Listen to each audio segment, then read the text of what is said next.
नमस्कार दोस्तों, स्वागत है आपका AZ6 यूट्यूब चैनल में। यहाँ हम हर दिन लाते हैं आपके लिए करंट अफेयर्स, जनरल नॉलेज और जनरल साइंस से जुड़े ऐसे टॉपिक्स जो प्रतियोगी परीक्षाओं की दृष्टि से बेहद महत्वपूर्ण हैं।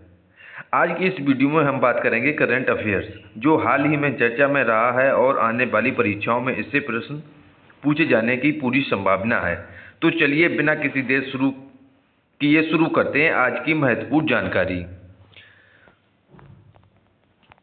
तो पहला क्वेश्चन है आपका कि भारतीय अंतरिक्ष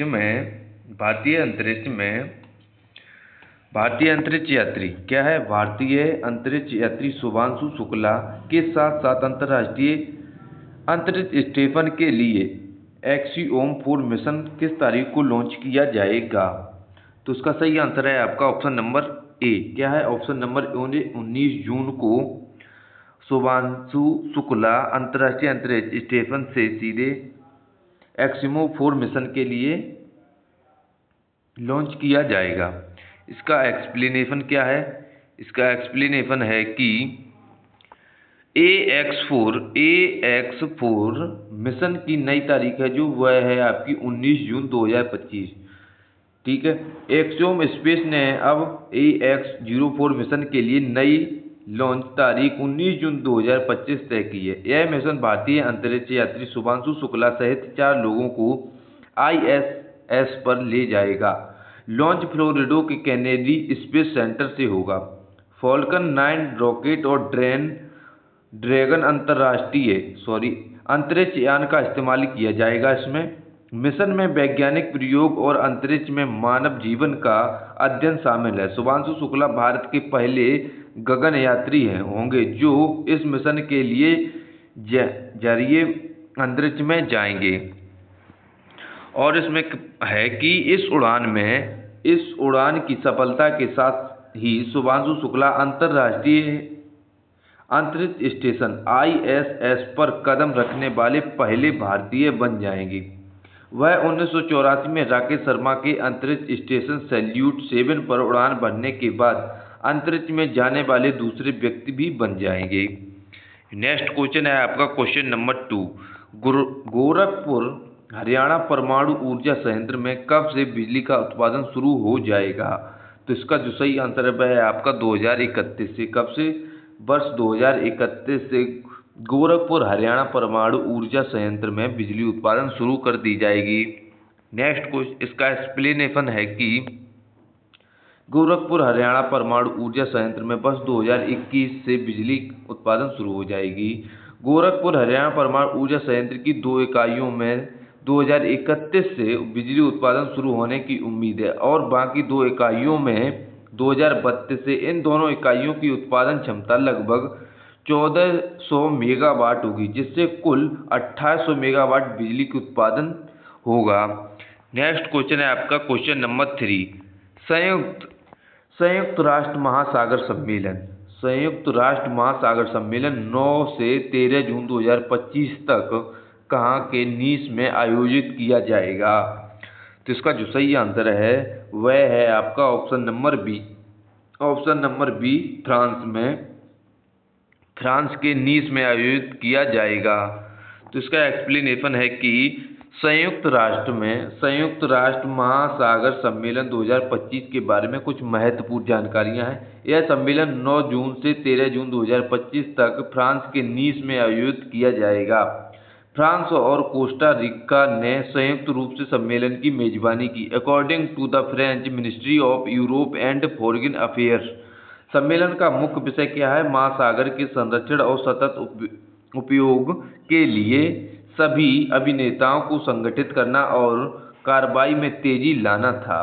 यह सम्मेलन सतत विकास लक्ष्य 14 के कार्यान्वयन का समर्थन करने के लिए आयोजित किया गया था। अकॉर्डिंग टू द UN, जो महासागरों, समुद्रों और समुद्री संसाधनों के संरक्षण और सतत उपयोग का आह्वान करता है। क्वेश्चन नंबर 4 है कि हाल ही में किसको ई स्पोर्ट विश्व कप 2025 का वैश्विक राजदूत नियुक्त किया गया है? क्या है? वैश्विक राजदूत नियुक्त किया गया है। तो इसका सही आंसर है वह है आपके क्रिस्टियानो रोनाल्डो का option number B Cristiano Ronaldo E sport विश्व कप 2025 का वैश्विक राजदूत नियुक्त किया गया है।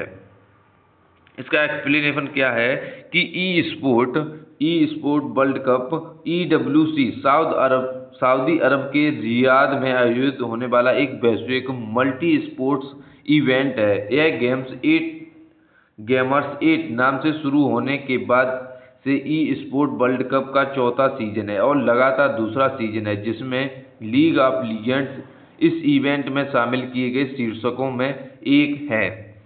क्वेश्चन नंबर 5 है आपका हाल ही में घरेलू आपूर्ति को सुनिश्चित करने के उद्देश्य से भारत ने किस देश को दुर्लभ मृदा यानी कि रेयर अर्थ मिनरल्स के निर्यात पर प्रतिबंध लगाया है। तो इसका जो सही आंसर है वह है आपका ऑप्शन नंबर ए जापान। इसका एक्सप्लेनेशन दिया गया है कि हाल ही में भारत ने घरेलू आपूर्ति को सुनिश्चित करने के लिए जापान को दुर्लभ मृदा रेयर अर्थ मिनरल्स के निर्यात पर प्रतिबंध लगाया है। भारत सरकार ने 13 साल बाद पुराने दुर्लभ मृदा निर्यात समझौता को निलंबित करने का फैसला किया है जो कि IREL इंडियन लिमिटेड और जापान के बीच था। इस निर्णय का मुख्य उद्देश्य चीन के बढ़ते वर्चस्व को संतुलित करना और भारत की घरेलू आवश्यकताओं को प्राथमिकता देना। चीन ने पहले ही दुर्लभ मृदा के निर्यात पर अंकुश लगा दिया है जिससे दुनिया भर में वाहन निर्माताओं और उच्च तकनीकी निर्माताओं पर दबाव बढ़ रहा है। क्वेश्चन नंबर 6 है कि हाल ही में इंटरपोल ने किस देश के अनुरोध पर 2 सिल्वर नोटिस जारी किए हैं। तो इसका सही आंसर है आपका ऑप्शन नंबर ए। क्या है? ऑप्शन नंबर ए भारत पर 2 सिल्वर नोटिस जारी किए हैं और इनमें से जो है पाकिस्तान, इंडोनेशिया, फिलीपींस ये भी सिल्वर इंटरपोल में थे लेकिन इनके लिए अभी तक कोई भी सिल्वर नोटिस जारी नहीं किया गया है। इसका एक्सप्लेनेशन है कि हाल ही में इंटरपोल ने भारत के अनुरोध पर 2 सिल्वर नोटिस जारी किए। यह नोटिस वीजा धोखाधड़ी से जुड़े एक मामले में वैश्विक संपत्तियों की जांच के लिए जारी किए गए थे। इंटरपोल नोटिस अंतर्राष्ट्रीय आपराधिक पुलिस संगठन ने भारत के अनुरोध पर 2 सिल्वर नोटिस जारी किए। यह नोटिस एक बड़े वीजा धोखाधड़ी मामले में शामिल 2 आरोपियों की वैश्विक संपत्ति का पता लगाने के लिए जारी की गए हैं। इन अपराधियों में से एक पूर्व फ्रांसीसी दूतावास का अधिकारी है। यह भारत द्वारा इंटरपोल से जारी करवाया गया पहला सिल्वर नोटिस है। नेक्स्ट है कि सिल्वर नोटिस होता क्या है। सिल्वर नोटिस क्या है? सिल्वर नोटिस इंटरपोल द्वारा शुरू किया गया एक नया रंग कोडित नोटिस है जिसका उद्देश्य दुनिया भर में अवैध संपत्तियों की आवाजाही पर नजर रखना। यह नोटिस जनवरी में एक पायलट प्रोजेक्ट के रूप में शुरू किया गया था जिसमें भारत सहित 51 देश शामिल हैं। क्वेश्चन नंबर 7 है कि हाल ही में किस राज्य में कपास की बुआई में 20% की वृद्धि की दर्ज की गई है। इसका सही आंसर है आपका पंजाब में। क्या है? पंजाब में कपास की वृद्धि हुई है 20%। क्वेश्चन नंबर 8 है कि निम्नलिखित में से कहाँ देश का पहला ई कचरा इको पार्क विकसित किया गया है। वह है आपका ऑप्शन नंबर क्या है? ऑप्शन नंबर ए नई दिल्ली में। इसका एक्सप्लेनेशन है कि किस दिल्ली में देश का पहला ई वेस्ट इको पार्क बनेगा। उद्योग मंत्री मनजिंदर सिंह सिरसा की अध्यक्षता में हुई बैठक में DSIIDC को टेंडर जारी करने का निर्देश दिया गया है। 11.4 एकड़ में बनने वाला यह पार्क PPP मॉडल पर आधारित होगा और हर साल 51,000 मैट्रिक टन ई वेस्ट का प्रोसेसिंग करेगा। इससे 350 करोड़ का राजस्व उत्पन्न होने की संभावना है और रोजगार के अवसर भी बढ़ेंगे। क्वेश्चन नंबर 9 है कि हाल ही में जारी एक रिपोर्ट के अनुसार भारत के इंटरनेट उपयोगकर्ता आधार में पिछले 11 वर्षों के दौरान कितने % की वृद्धि दर्ज की गई है। तो इसका जो सही आंसर है वह है आपका ऑप्शन नंबर डी। क्या? Option number D, 285%। Question number 10 है कि शहर भारत की शहरी आबादी आबादी वर्ष 2031 तक कितने मिलियन से अधिक होने की अनुमान जताया गया है। तो इसका जो सही आंसर है वह है आपका ऑप्शन नंबर सी, 600 मिलियन तक।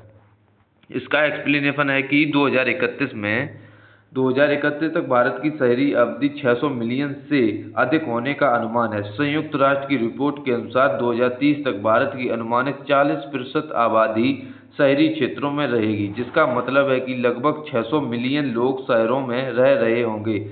यह वृद्धि शहरीकरण की तेज गति को दर्शाती है, जो देश के आर्थिक और सामाजिक विकास को प्रभावित करेगी। क्वेश्चन नंबर 11 है कि हाल ही में जारी एक आंकड़े के अनुसार अप्रैल 2025 में भारत में कुल टेलीफोन कनेक्शन बढ़कर कितने करोड़ से अधिक हो गए हैं। ऑप्शन ए 80 करोड़ आपका है, option B 90 crore, option C 100 crore, option D 120 crore. तो इसका जो सही आंसर है वह है आपका ऑप्शन नंबर डी। क्या है? ऑप्शन नंबर डी, 120 करोड़ हो गए हैं। इसका एक्सप्लेनेशन है कि भारत में कुल टेलीफोन उपभोक्ताओं की संख्या मार्च 2025 के अंत में 1 से 1200.80 मिलियन से बढ़कर अप्रैल 2025 के अंतिम महीने में 1203.84 मिलियन हो गई है, जिससे मासिक वृद्धि पर 0.25% देखी गई है वृद्धि। क्वेश्चन नंबर 12 है कि वित्त वर्ष 2025-26 के लिए उपभोक्ता मूल्य सूचकांक CPI मुद्रास्फीति दर का अनुमान लगाना कितने प्रतिशत रहने का लगाया गया है। तो इसका जो सही आंसर है वह है आपका ऑप्शन नंबर सी। क्या? Option number C, 3.7%। वित्त वर्ष 2025-26 के लिए उपभोक्ता मूल्य सूचकांक CPI मुद्रास्फीति दर का अनुमान लगभग 3.7% रहने का लगाया गया है। अकॉर्डिंग टू PIB, भारतीय रिजर्व बैंक RBI ने यह अनुमान लगाया है कि जिसमें पहली तिमाही में 2.9%, दूसरी तिमाही में 3.4%, तीसरी तिमाही में 3.9% और चौथी तिमाही में 4.4% रहने का अनुमान लगाया गया है। क्वेश्चन नंबर 13 है आपका एशियाई विकास बैंक ने किस राज्य में कौशल विकास कार्यक्रम को बढ़ावा देने के लिए 1 से 9.97 मिलियन डॉलर के ऋण को मंजूरी दी है। तो इसका सही आंसर है आपका ऑप्शन नंबर ए, गुजरात में। कहाँ पर? गुजरात में। इसका एक्सप्लेनेशन है कि ABD क्या है? ADB ने 13 जून 2025 को गुजरात सरकार के श्रम, कौशल विकास और रोजगार विभाग को 1 से 9.97 मिलियन डॉलर का ऋण देने को मंजूरी दी है। यह योजना Kaushalya the skill university KSU के साथ साझेदारी में चलाई जाएगी। क्वेश्चन नंबर 14 है कि हाल ही में भारत की पवन ऊर्जा स्थापित क्षमता 50 गीगावाट के आंकड़े को पार कर लगभग कितने मेगावाट तक पहुंच चुकी है। तो इसका जो सही आंसर है वह है आपका ऑप्शन नंबर डी, 50,038 मेगावाट तक पहुंच चुकी है। इसका एक्सप्लेनेशन है कि पवन ऊर्जा क्षमता 50 गीगावाट के आंकड़े को पार कर 50,038 मेगावाट यानी कि 1875 मेगावाट की वृद्धि तक पहुंच गई है। कुल गैर जीवाश्म ईंधन बिजली क्षमता 2025 की पहली तिमाही में 2028 गीगावाट तक पहुंच गई है, जिसमें जल विद्युत, बायोमास अपशिष्ट से ऊर्जा और परमाणु ऊर्जा का योगदान शामिल है।